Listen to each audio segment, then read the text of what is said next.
ॐ सहना भवतु सहनौ भुनक्तु सह वीर्यङ्करवावहै तेजस्विनावधीतमस्तु मा विद्विषावहै।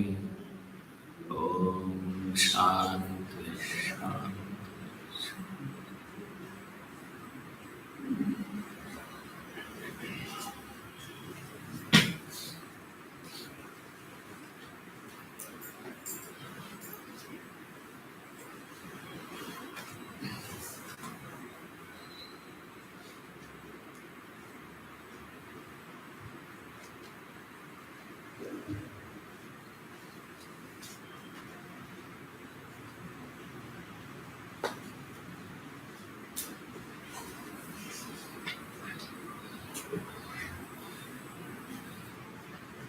Earlier in the chapter, he made a statement, Kshetrajñam chapimam viddhi. Now he is saying another one, Jyotisham api tat jyoti. Almost like a Mahavakya. Very powerful statement. The light of the lights.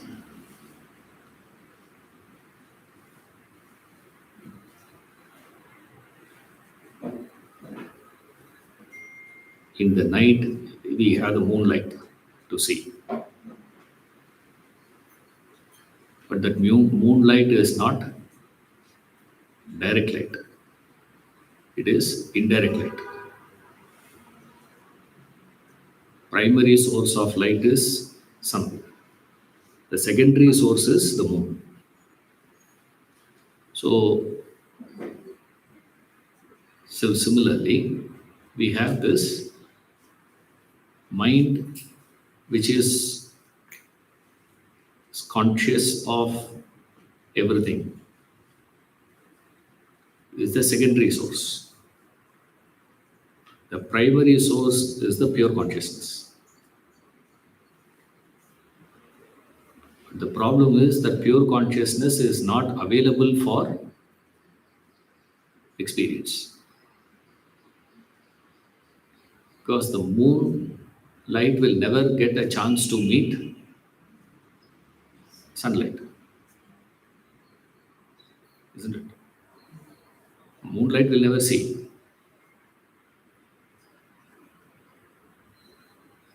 There's a very interesting story. They say, in the initial stages, sun was not moving, it seems. Sun was stationary. And he was a bachelor. Then Narada went and told him, I found a girl for you. Right. It's a story, a Purana story this is. She is such a beautiful girl, But only problem is, you have to go and approach her. You go and approach her, you propose to her, she will immediately agree. Right? But she will not be easy, So son asked, where is she? Other side. Other side of the earth. She is. Let me go. And her name was Darkness. Right. So he was chasing. That's how he started running. Still he is chasing. Poor thing he is. That's why immediately he comes and says, Tamasa Paramuchate. This is even beyond darkness. This is the light of the lights. And it is also beyond darkness.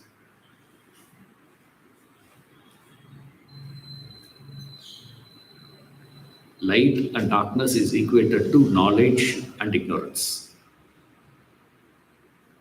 Beyond light and darkness means beyond knowledge and ignorance. Beyond knowledge and ignorance means what is the problem for us? Otherwise, it's very easy. So it's beyond ignorance, easy to understand. It is beyond even knowledge is very difficult to understand. So he says it's the pure consciousness which enlivens your knowledge, also enlivens your ignorance. The knowledge with which you know all that you know, it is that knowledge with which you know all that you do not know. Isn't it? There are certain things you say, I know. There are certain things you are forced to agree you don't know. On your own, you will never say, I don't know. But then you are forced in a situation, you say, I don't know. There is a domain of knowledge. There is another domain called ignorance. Now he says that pure consciousness, Jnayam, that which is to be known, is beyond the domain of knowledge, beyond the domain of ignorance, whether individually or collectively. Because some knowledges you may not have, but another person may have. Right? Like we say, human eyes cannot see ultraviolet rays, but the bee's eye can see. So what is not visible to you is visible to the bee, and what is visible to you is not visible to the bee. What you understand, what you know, it doesn't know. What it knows, you don't know. Right? So individually, we have certain areas of knowledge, certain areas of ignorance. Similarly, collectively, as humanity, human species, we know, we don't know. So all that we are transacting in life is between these two things: knowledge, ignorance, knowledge, ignorance, knowledge, ignorance. First statement he said, it's the knowledge of the knowledge, light of the lights. Next one, he dismisses the ignorance also. This also is beyond. So it doesn't fall into this category of knowledge, it doesn't fall into the category of ignorance. Then where are you going to fit it? That's where it is Jnayam. That is knowledge. Knowing that it is the light of the lights and beyond the darkness is called knowledge, Jnanam. And then he gives a fascinating statement. This is not just knowledge, man. This is also Jnanagamyam, goal of knowledge. This is the goal of knowledge. Jnayam, that which is to be known. What does it say? Jnanagamyam. This is to be known. Now, to be known, again, you cannot go back to the same category of knowledge, ignorance, knowledge, ignorance, knowledge, ignorance. That's the beauty of this knowledge. There is only that knowledge, only this Brahma Vidya has a peculiarity which no other subject has. Only if you understand that, you will understand what is the meaning of Jnanagamyam, goal of knowledge. Okay, what is the goal of mathematics?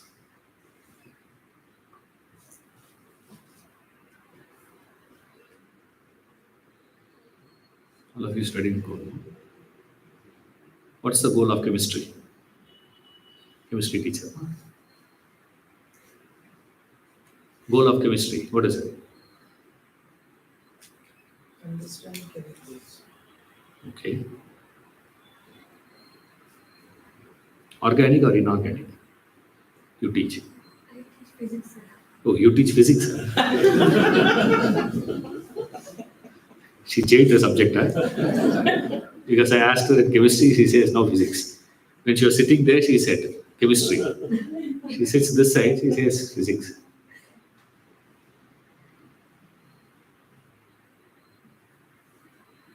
Right. What is the goal of chartered accountancy? Huh?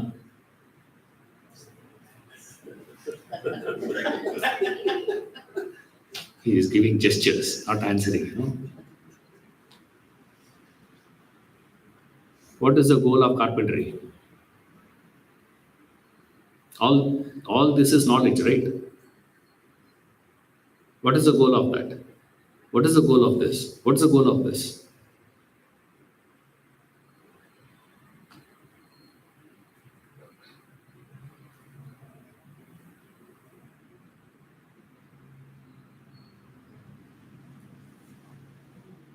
Living sacrifice. To help in making a living. Okay. Aiding living. Yes. But what is the goal? The goal is only the subject's goal. What is the way in which we explore the subject? Every subject is explored by us only to make what? Living better. Who's living?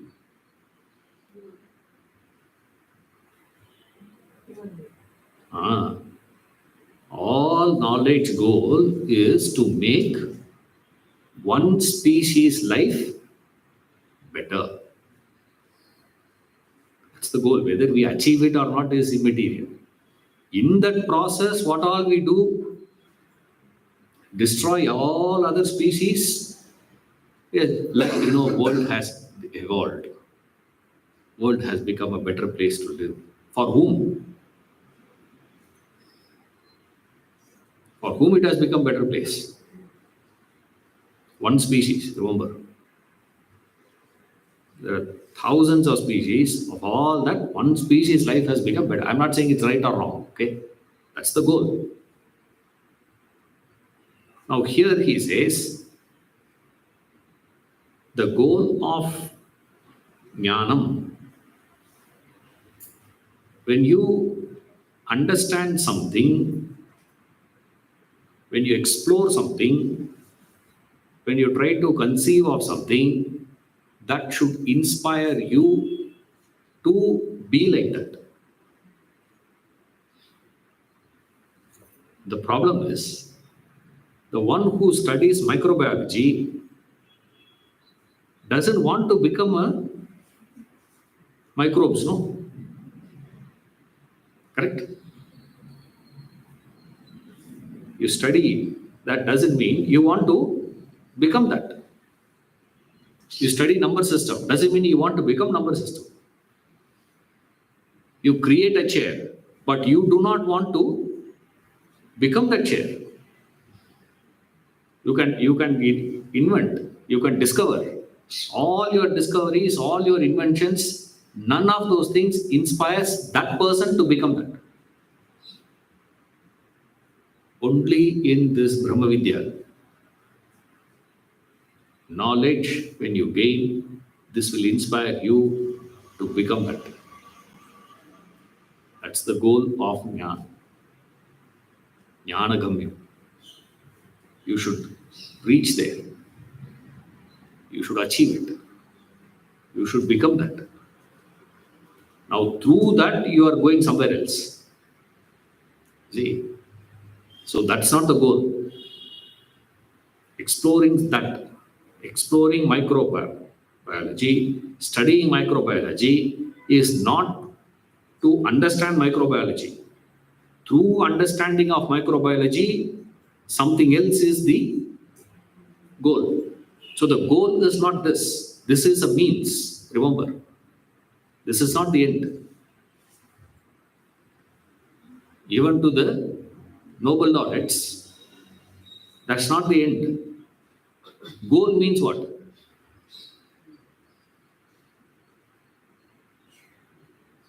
Once it is achieved, that is end, no. You should have a goal in life. What's the goal of life? Practically speaking, there can be only one goal of life. What is it? Only death. Because that's where end, no? Isn't it? Everything else you say is what? I want to build a house. Okay. Is that the goal?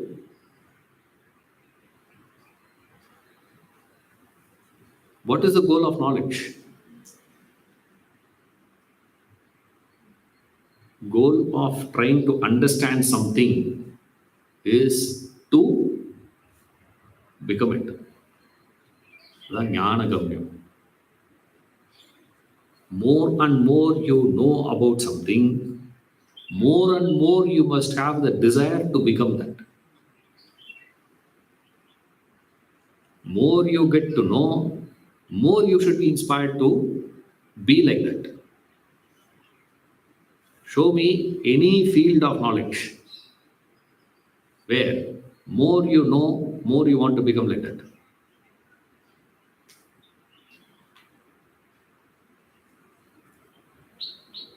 From far off, you look at somebody and say, oh, his life is very good. Let me also have. You see, that's why nowadays we say there is no role models for the youngsters. At home, in your family circle, there is no role models anymore. No youngsters has someone to be their role model. A generation back, we asked people, they used to say, oh, my uncle, my neighbor, my father, my grandfather.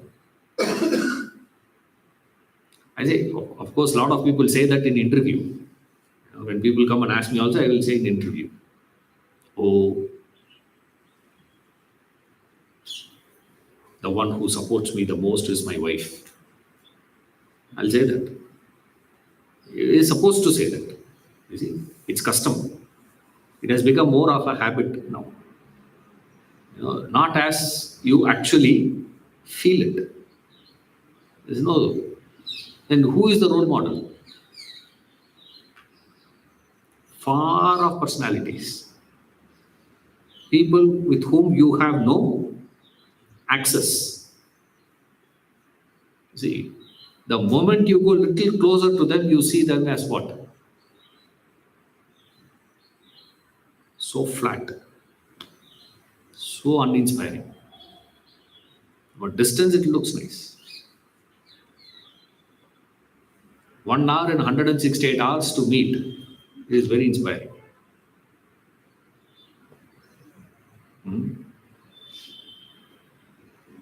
167 hours, what happens? That's the best part of it. Less than a percentage, 1%. Maximum is what? You see them on screens. You see them from a distance. Roger Federer, he is the inspiration. Beckham is the inspiration. Or some, a celebrity. Now, today you keep the celebrities and people, someone who is far off. Why you are not able to keep someone who is inspiring to you very close? And in fact, if you are inspired by that person, what you should do?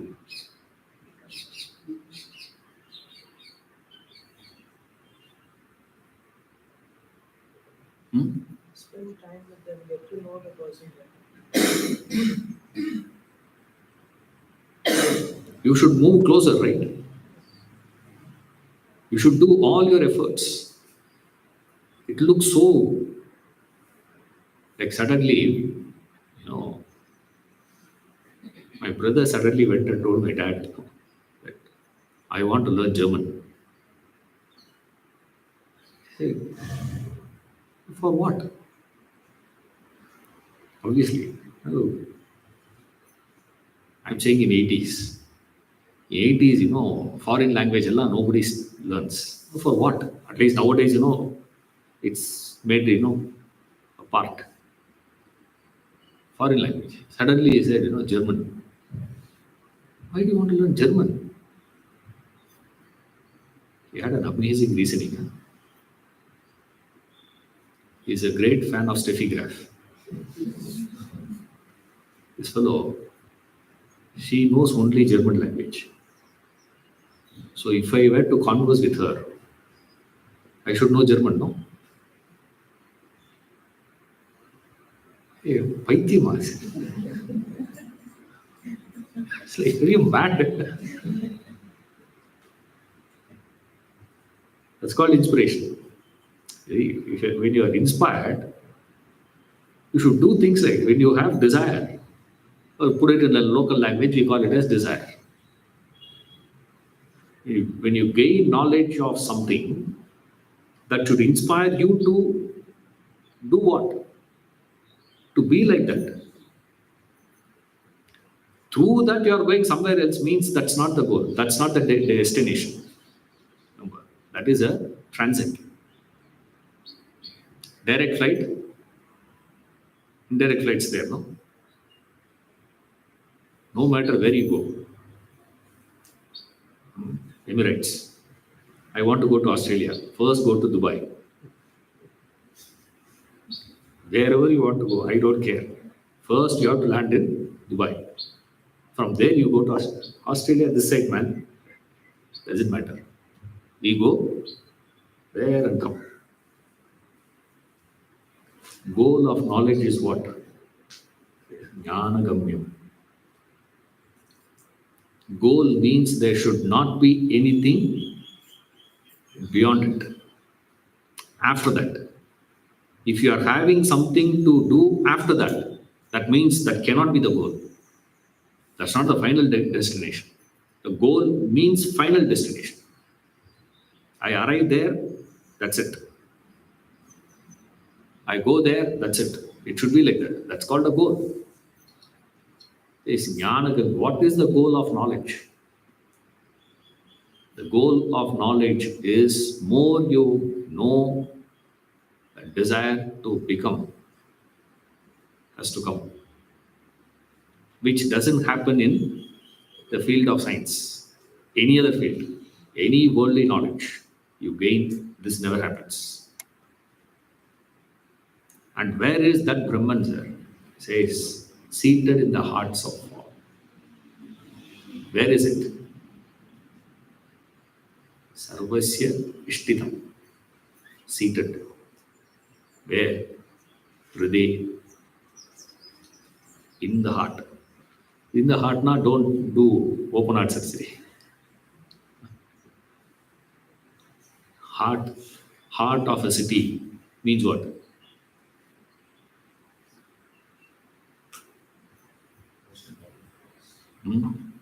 Heart of the problem. The core, the essence, the center. That's called the heart. So don't take literally. Heart means, literal. That's a pumping machine. Right? But of course, for visualization, you can use it. For upasana purpose or anything you wanted to do, those who are practicing, certain bhakti forms can do that. But then it's your visualization, remember. That is not what is stated here. What is mentioned here is the core, the essence of your personality, the core of your personality. It's within. It is within everyone. It's there. If it is there already, then why jnanam, jnanagamyam? That's the problem. What is the jnanam? Without this jnanam, you will not understand that it is within. Also, in the previous verse, he had said it is everywhere. Right? When it is everywhere, can you access it everywhere? That is not possible. If you want to access that, you have to go within.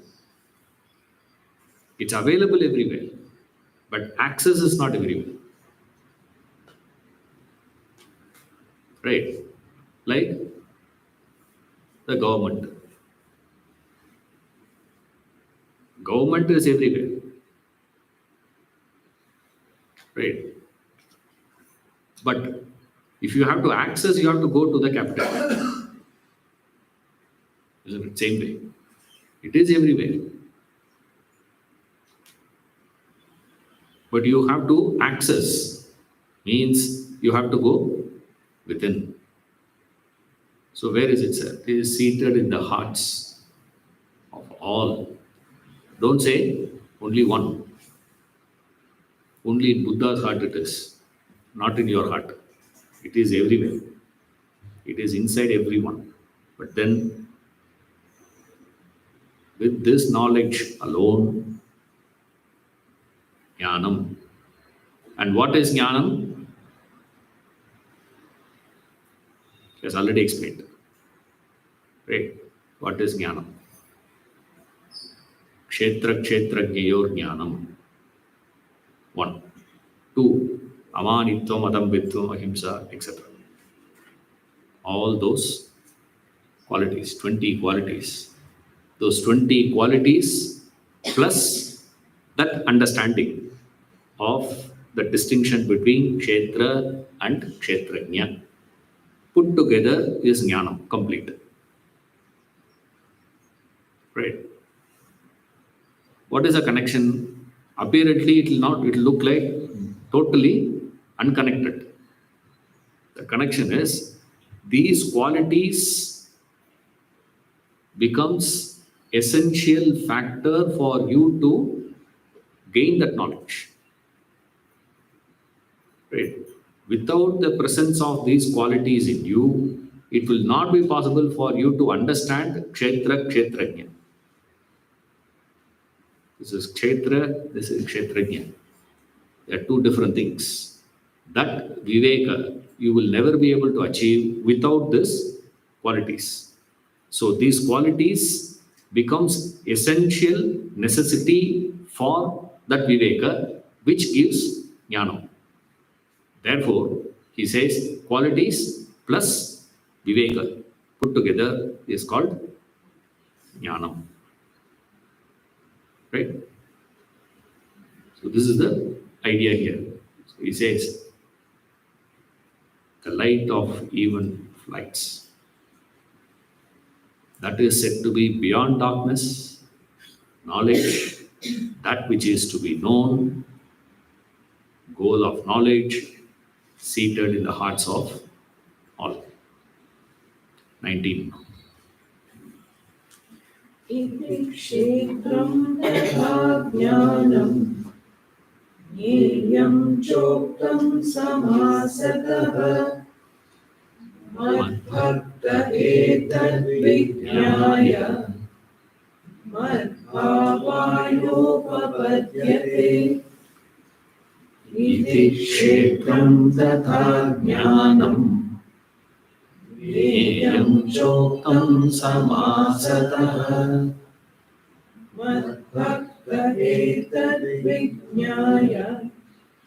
मद्भावायोपपद्यते.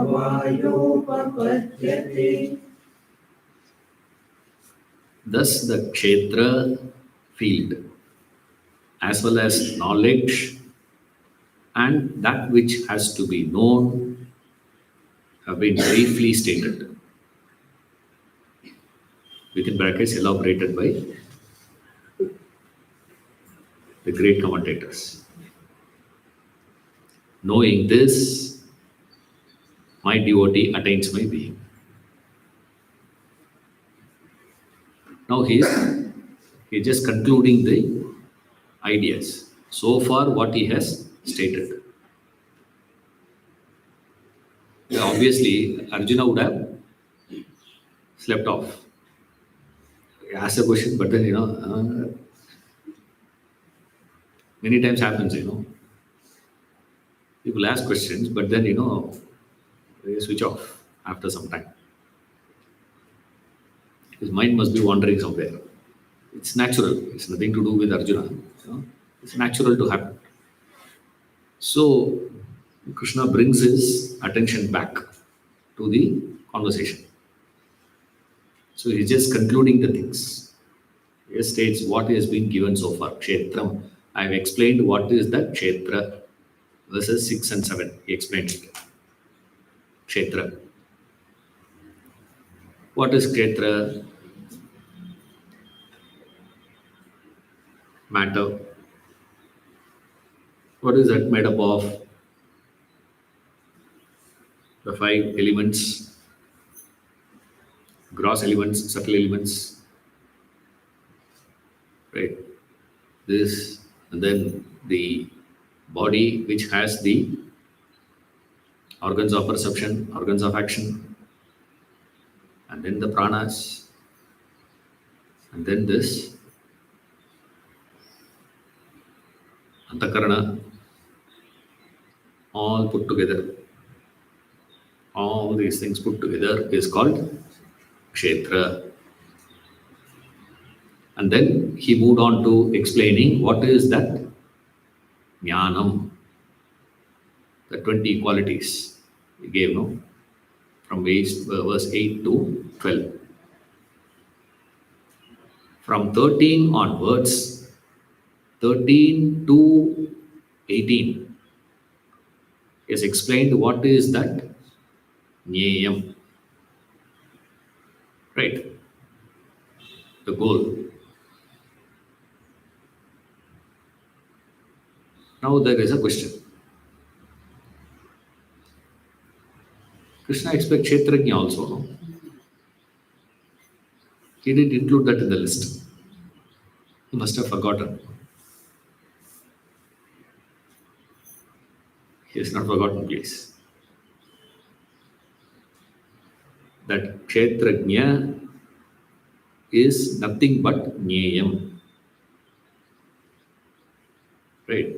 If you would have followed the understanding of Kshetra and Jnanam and Jnayam, you would have understood that through understanding of these things, what is that you have, what is understanding you have?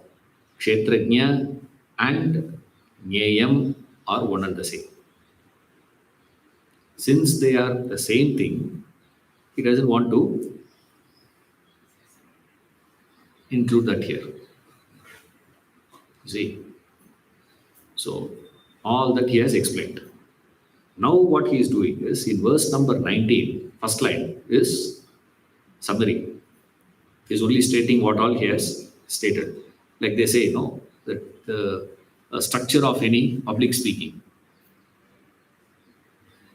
They say always tell the audience what you are going to say.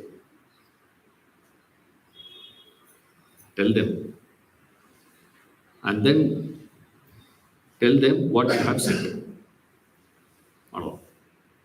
Introduction, body, conclusion. Right. So first you have to, in the beginning itself, you have to tell the audience what you are going to speak about. Specify that in the beginning itself. And then elaborate. When you are concluding, how are you supposed to conclude?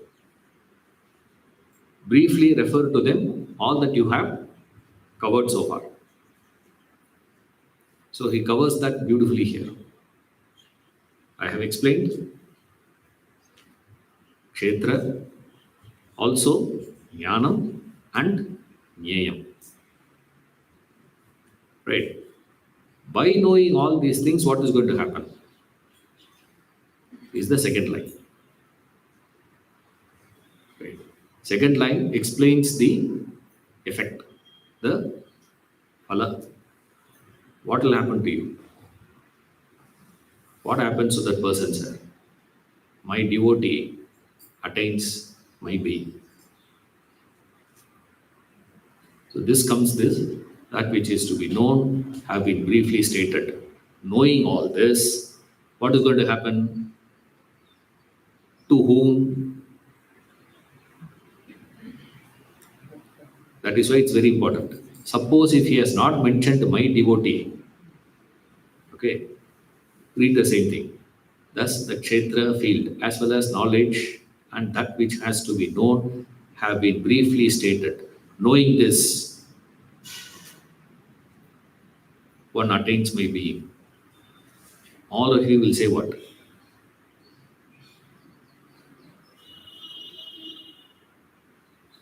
We have studied, sir. Nothing happened. Like Shimananda said, fellow went up to him and said, I have gone through this book, I have gone through that book, I have gone through this book, this text, that text, and all that. He said, stop. Is there any text that has gone through you? Huh? Amazing, right? Is there anything which has gone through you? That's why he puts that condition here. Mat Bhakta, my devotee. Conditions applied. Remember, he will never make statements without, casually. It's a very calculated statement of his. My devotee, knowing this, attains my being, my status. Who attains that? Mad Bhaktaha alone attains this. Now, knowing this first condition, you should know that. Again, the problem comes with us in understanding what is the meaning of knowing that. Knowing that means what? I studied.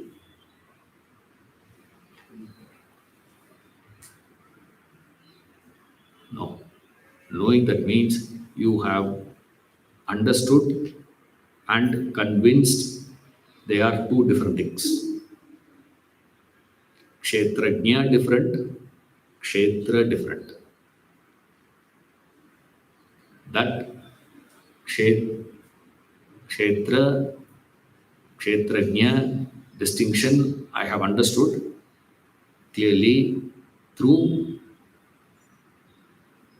that jnanam. Right? So, what will happen?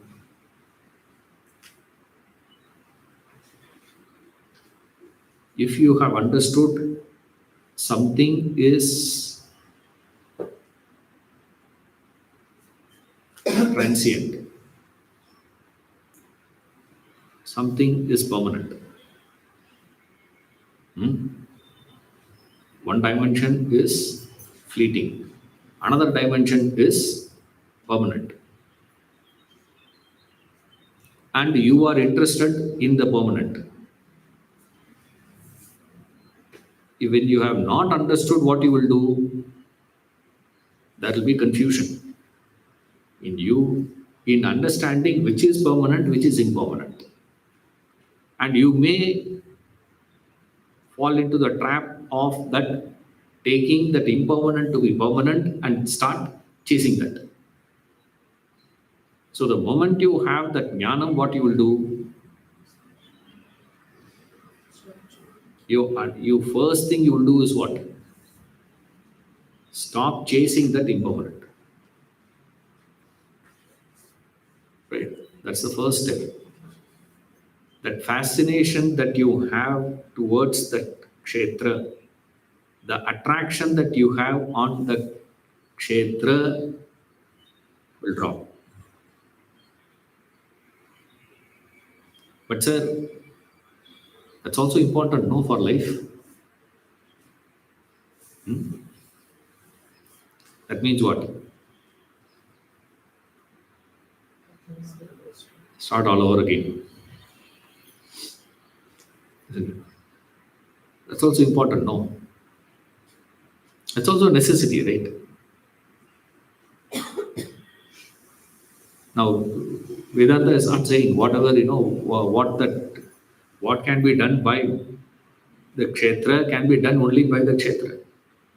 Kshetra in the sense, you can take it as world. Okay. What can be provided by the world? Okay, much easier to understand. What money can do, only money can do. Correct? Nothing else can do it. When you are hungry, if you want to eat, what you need? You need money for you to buy. Right? You cannot say, I have compassion so much. I'll give my compassion to you. You give me food to eat. Try. Go to KFC and try. I have compassion. Says, come. Compassionately, they'll chop you.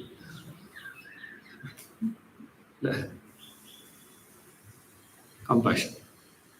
No. If you want what money can buy, only money can buy. But then what you want, can money buy, is the question. Today we believe this is the confusion. This is called ignorance. I want something, but I believe that this can give that. Unfortunately, it is incapable of giving that. See? I want continuous, uninterrupted happiness from relationships. Is it possible for the other person to give? The other is incapable of giving it. Right? When they are incapable of giving, but I expect them to give, there's a gap. That gap is called problems of life. The world is incapable of giving certain things. Of course, world is capable of giving certain things. Now the point is not what it is capable of giving and what not. The question here you have to ask is, what I want, can the world provide? That is the question. I wanted what? I seek wealth for security purpose. Does the wealth give me security, or I sit there to secure wealth?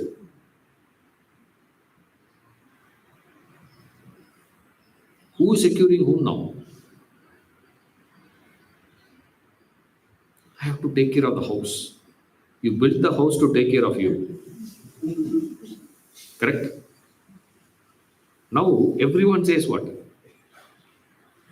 I have to take care of the house now. Now, who is securing whom now? You have to take care of wealth now. Instead of wealth taking care of you, you are taking care of wealth. Can wealth provide that security, what you are expecting? You cannot. But still, how many number of times you can hear this, any number of times you can even also lecture on that, doesn't make any difference. Your fundamental belief that it gives no, will not go. That's the problem, he says. What is the difficulty here? Knowing this is the difficulty. See, knowing this is not easy, he says. Who can understand that? Only my Bhakta. That's the problem now. Has to be Krishna Bhakta only. Very clear, no? My devotee. Mat Bhakta means my devotee. Rama Bhakta will not get it. Shiva Bhakta, no chance. Not to talk about all that rest. Within itself, not allowed. Only Krishna. Bhaktas will get it, sir. That's where the problem is. See, when you are reading these texts, you got to be very, very careful. Certain words needs to be, understood very clearly. If the clarity is not there, confusion, dangerous words. And it's not that they don't know the danger of these words. They know it. And they put it across deliberately. It's a deliberate one. I don't think, they don't know this. Oh, tomorrow that fellow will start. No. They know. But still, my devotee. The accent here is not on my. The accent here is being a devotee. There are two words there. Remember. Like they say, if you listen to, I'm also speaking English, right? English, tana? Some of them wonder, do you go English? What language you speak? When Shashi Tharoor speaks English, how is it? Only English, not the content. To hear that. When he speaks, how is it? Certainly the language looks beautiful, no? You should listen to that. I did a few months back. The mistake, that shorts are coming on YouTube. And I was browsing, my shorts came for myself. Shorts only about, 15 seconds. I couldn't sit. 15 seconds are not able to listen. I don't know how these people are listening for 1 hour. When Shashi Tharoor speaks, how is it? What is the difference?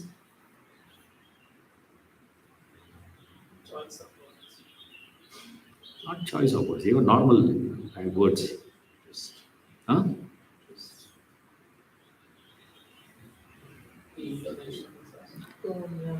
Where he stresses in a word, it's amazing. Huh? You need keen ears to listen to. You see, a word will have which syllable you have to give stress, which needs to be flat, which needs to be just whispered. Next time you listen to it. And how he got it, whether he got it natural or whatever. It's fascinating. Again, I'm not talking about the content, okay? I'm just speaking about the sound. Same language. When he speaks, it's so different. Where you place the accent makes all the difference. Remember. Same way here. My devotee. The accent is not on my. Bhakta. There is the accent. Then comes Mat Bhakta. First devotee. Then my devotee. Then you can interpret mine. Right? Then it is a different thing. But first complication is to understand Bhakta. What is a Bhakta? What is it that he is referring to as Bhakta here?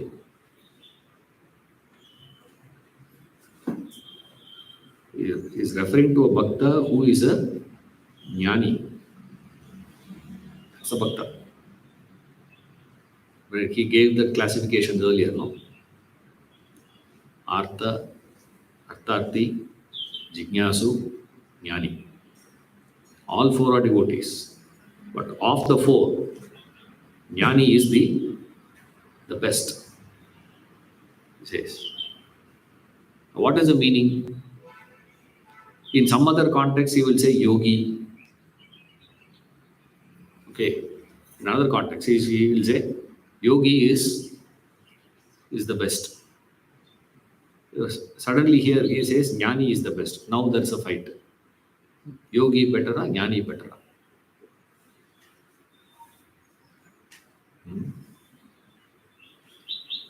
What is, there is a particular bhavana when you have, you are called a bhakta. What is the bhavana of the bhakta? What is the attitude? Hmm? Surrender. Correct.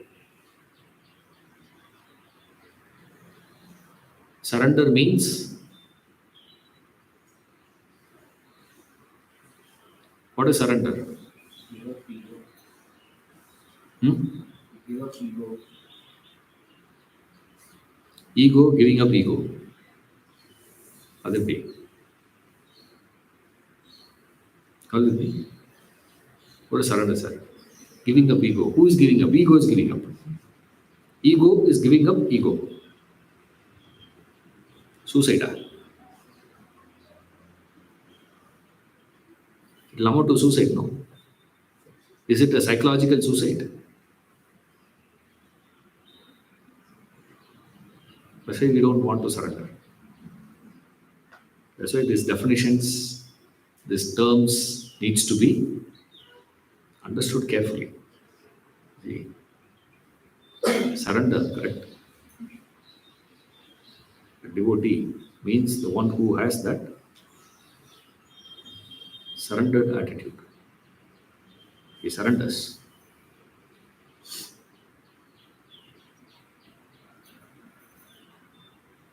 To whom you surrender is not the point. The problem immediately will say, I need to know to whom I have to surrender. Do you have the capacity to surrender is the point. To whom comes later.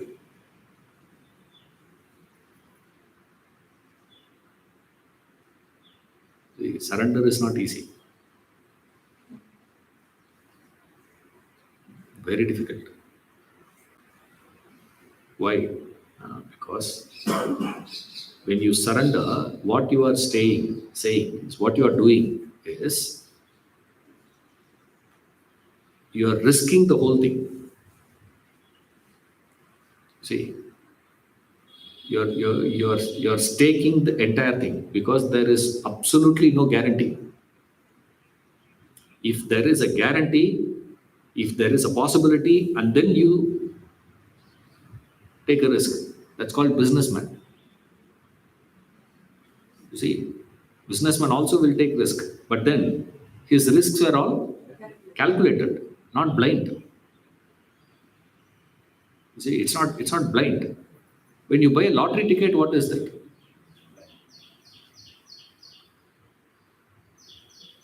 What is that?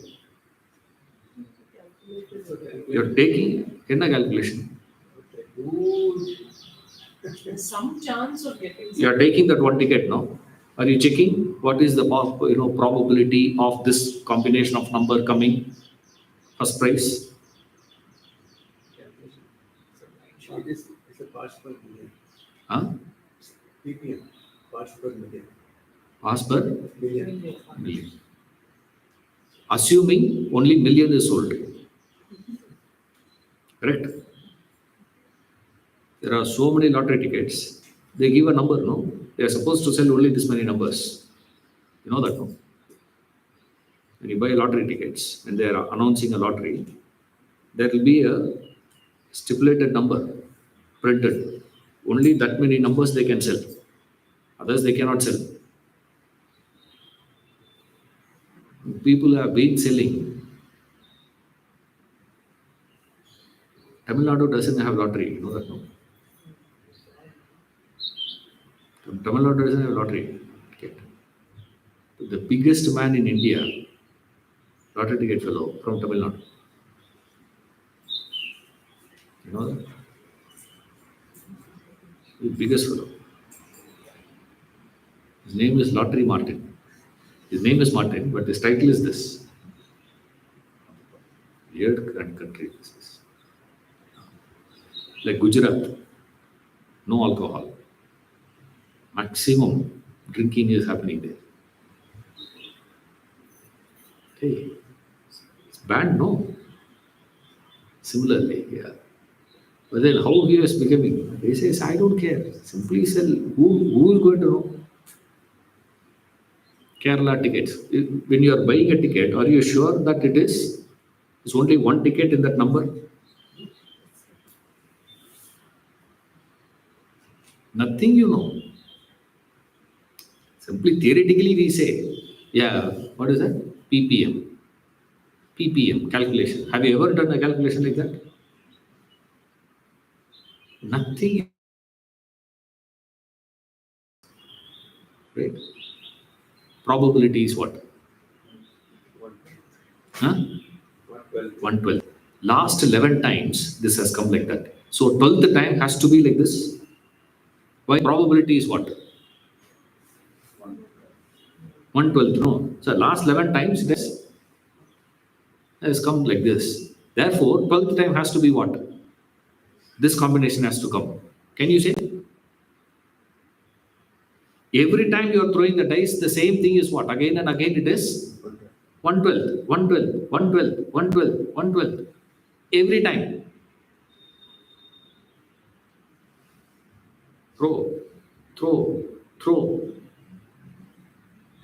You will never know. You can never know the outcome, and that outcome is absolutely impossible for you to predict. Right? And you cannot do that through past also. Like they say, investments. Like, real estate investment in India is growing at this percentage, average. And then if you invest here, this is how it becomes. Then they have the calculation for what is, your commercial one and residential. And then they have in the, cosmopolitan cities, metro cities, and then in the villages, and then the tier 2 cities. This is the calculation is there. You see, may work, may not work. Suddenly it can cancel, suddenly it can shoot up also. Who knows? Suddenly government may come up and say, we are going to put an international airport there. Right? And your land value goes boom. Right? But then when you're investing in these places, there is some calculation. It's not gamble. Surrender. It's not a business. Surrender is a gamble. How many will have the courage to gamble? That's why a lot of people, we don't buy lottery ticket. Not because you don't want. You're scared. That's all. It's a fear. The chances of we winning,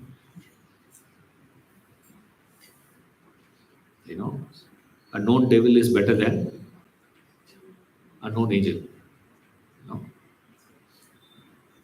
Better, sir. I have this is enough. I don't want that. And suddenly we start talking philosophy. Should be, contented in life, This is very bad. I'm not saying all of you gamble, please, okay? That bhavana, a devotee is one who has that strength to risk. Faith is a bird that feels the light and sings while the dawn is still dark. A statement. Faith is a bird, Rabindranath Tagore. He says, faith is a bird that feels the light and sings while the dawn is still dark. 5:30 you wake up. You have to see the clock to know the time, no? Isn't it? Otherwise, you look around, what is it? All darkness only. And you will not know the difference between 3:30 and 5:30. If I change the clock, you will think it is 3:30 and go back to sleep. The bird has the capacity to register the light when there is no sign of light at all. And it is singing, like this bird chirping. It goes on. Ajar goes. Why? There's light all around. So it is. The same bird does that same thing in the darkness. In the darkness, how will it do? That's called bhakti. That's called faith. That's called surrender. That capacity to stake all that you have. The one who has the capacity to stake all that he has gains everything. My devotee attains my being. All.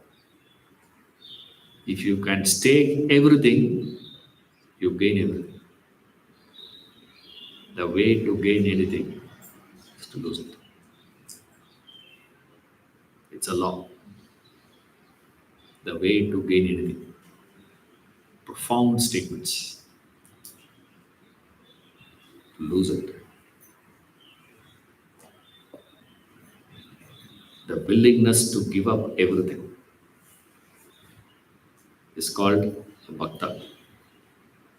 Willingness to give up everything for the sake of the self. We also give up. Not that we are not giving up, we also give up. When you give up, when you give things, when you give things, but you will not be willing to give up that ego. See, you can do charity. You will say, give charity. All charities will be done in the name of, in the memory of. See, my father, my family, my mother, my sister. Like Swamiji says, the only ashram in the world where no in memory of any building, Vedanta Academy. Nowhere you will find that in the world. At least the founder name will be there, if not anyone else. If not others, at least one picture of the founder will be there. In memory of that, in memory of. You can give up anything, but it's impossible for you to give up that ego. That ahankara can't give up. You will retain that ahankara. Along with that retention of ahankara, you give. That's called the social work. Charity. That's not spiritual. It is okay. Not that, we are not against, charity, please. Many people think we are against, charity. Now, do. But please understand that has got nothing to do with spiritual. As we say, these great men, Ramana has done a great service to humanity. What service he has done? What is the service? Huh? Akshara Manimala he wrote. Is that service?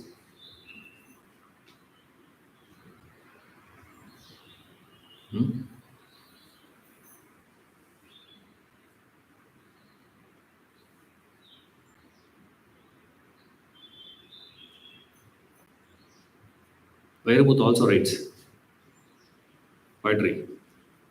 So many poets, no? He has also written one poetry. What's a great service of Ramatirtha to humanity? What is the service?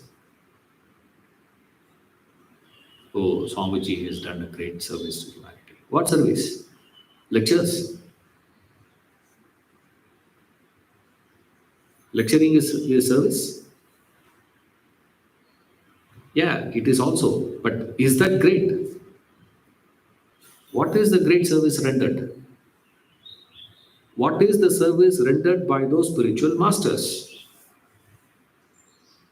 which is totally different from the other people who have done a lot of services. If you were to put up in a scale, right? I keep Bill Gates on one side, Ramana Maharshi on the other side. Okay? Ask anyone in the world. Every one of us can understand. I'm not talking about the devotees of, again, don't go to a devotee of Ramana. If you go to a devotee of Ramana, he will say, obviously Ramana. And the one who has benefited from Bill Gates Foundation will say, Bill Gates. Don't go to both the places, please. Go to someone who has no knowledge,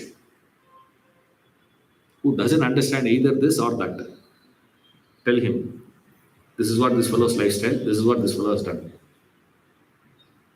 Who has rendered greater service to humanity?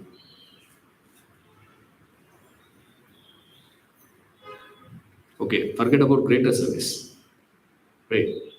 Come this side and say, if imagine there is a meeting happens between Bill Gates and Ramana Maharshi.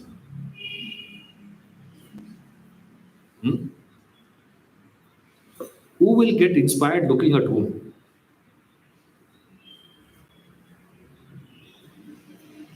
Will Ramana look at Bill Gates and get inspired? Or Bill Gates will look at Ramana and get inspired? To do more. To be like him, I'm not saying. Right? I'm not saying I want to become like him, in fact. No. To do more of what I am doing. Who will get inspired?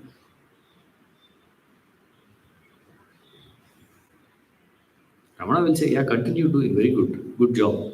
Continue. That's all. But that will not inspire Ramana to become more intense in what he is doing. Whereas, when Bill Gates meets Ramana Maharshi, Bill Gates will get inspired. Either to do more charity or to do a greater charity. But there will be some change. Right? Why? What is the difference? This is where we have to be very objectively raise questions to understand things. Otherwise, we'll not understand. What service are they doing? Explaining Bhagavad Gita is service. Yeah, also. But that's not ultimate. That is not something which is great, because if you find someone else who is more vocal, better a speaker than me, obviously he is doing greater service. Correct? After 25 years of teaching, 25 are there? 20 kuda varala. 1 year, 1 person, even if you add. By now there should be 25 people sitting. It's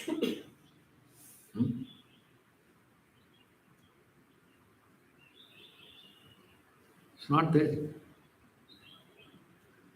Whereas there's another person who started much, much later. Now, lectures means what? 10,000 people sitting. Who's doing greater service there? Obviously, he's doing a greater service, no? How are we to understand? How are we to evaluate the service rendered in the spiritual field? What is the service of these masters? In what way they have served humanity? Not by their teaching, please. It's not their teaching.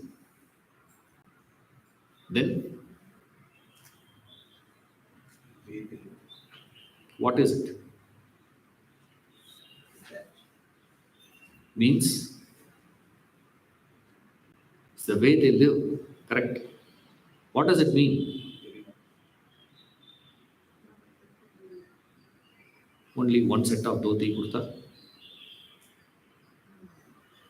It's a lifestyle. Desires. They have that viveka that they understood that what is important.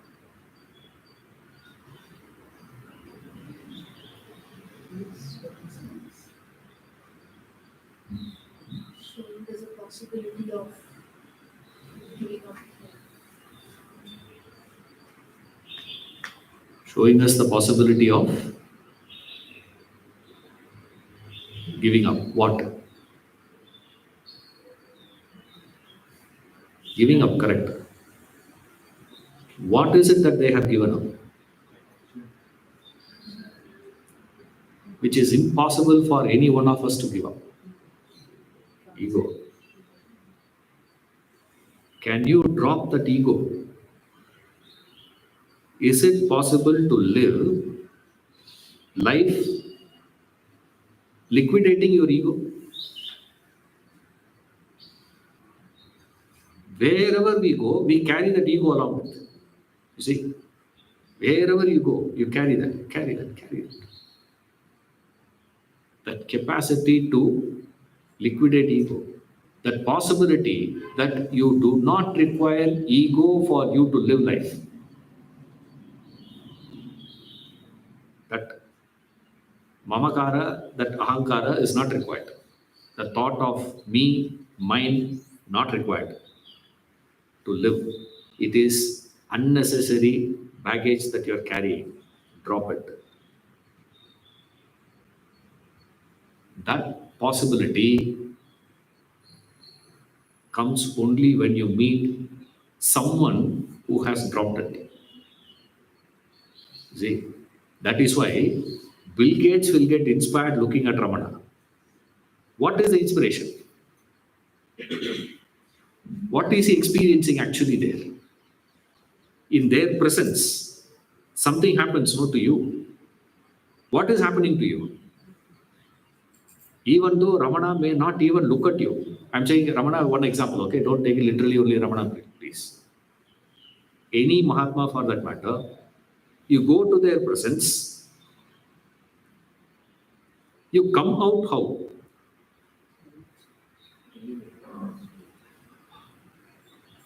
At least for a few minutes. You see, you don't go and meet Ramana Maharishi from there straight go to discotheque.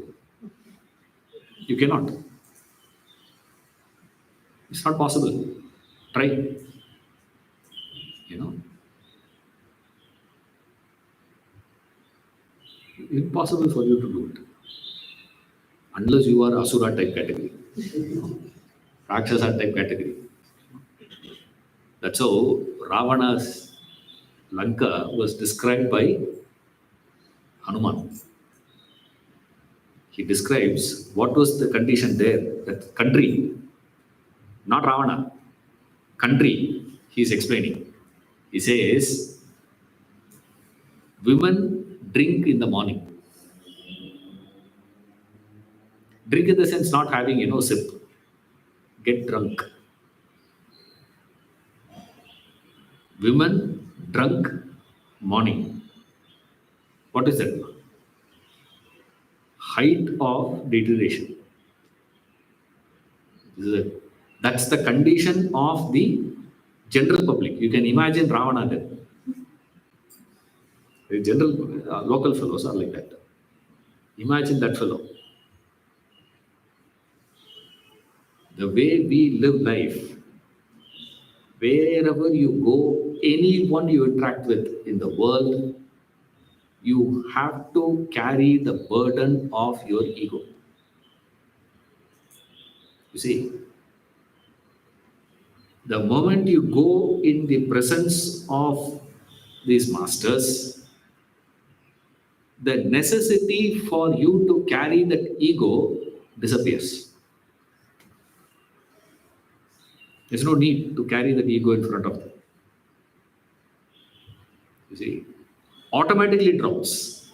It's not that you are consciously suspending, please. If you do it as a conscious suspension, that is called the sadhana, that is called effort. Right?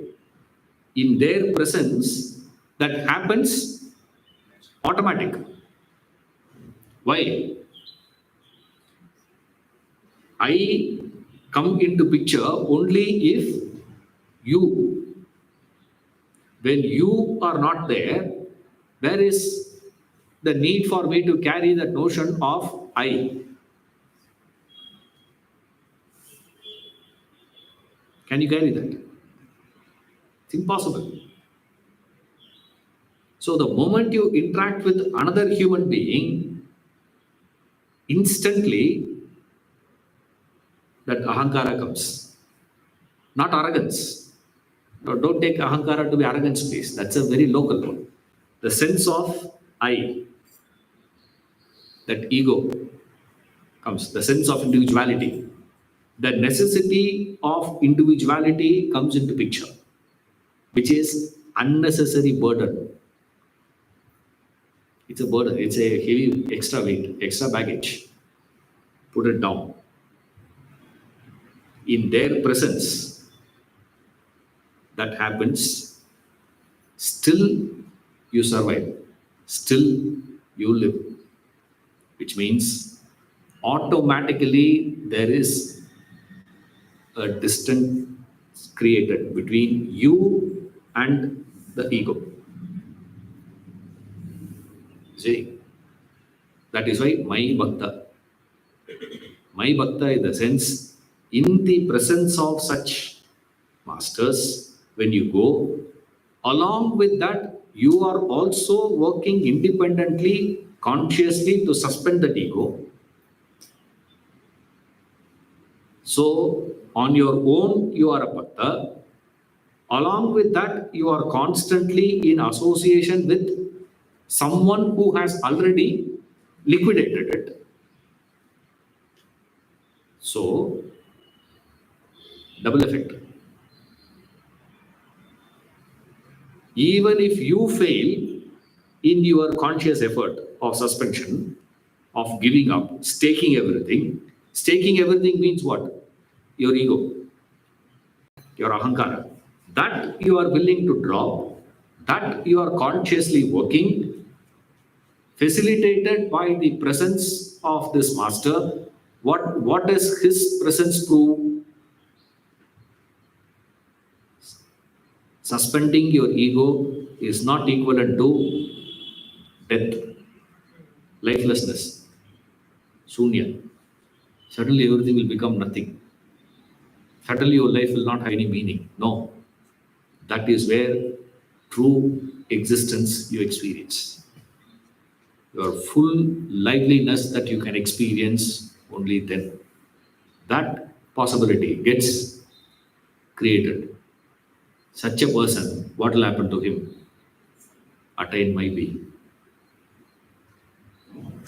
That's what he says. My devotee attains my being. We'll see this class.